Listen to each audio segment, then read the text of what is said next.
Punnett squares, how good are you at drawing those?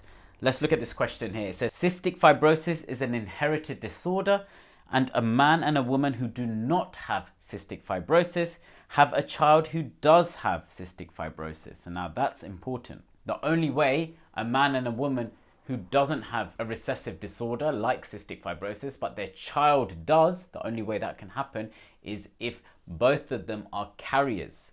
So if both of them are carriers, that means they're both heterozygous. So remember, heterozygous means the person has one dominant and one recessive allele. Next, it says draw a Punnett square diagram to find the probability that their next child will have cystic fibrosis. And they've given us the symbols to use here. Draw a ring around the genotype of any children with cystic fibrosis. So let's draw a Punnett square first. So the top one can represent the woman and the left-hand side can represent the man. We've said that both of them are heterozygous because that's the only way that the child can have cystic fibrosis.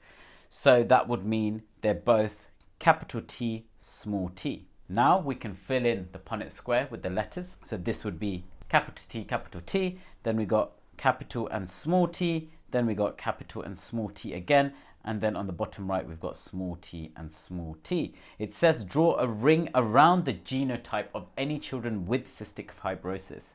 Because cystic fibrosis is a recessive disorder, you can only have cystic fibrosis if both of your alleles are recessive. So this would mean the only way a person has cystic fibrosis is if they have small t as their alleles.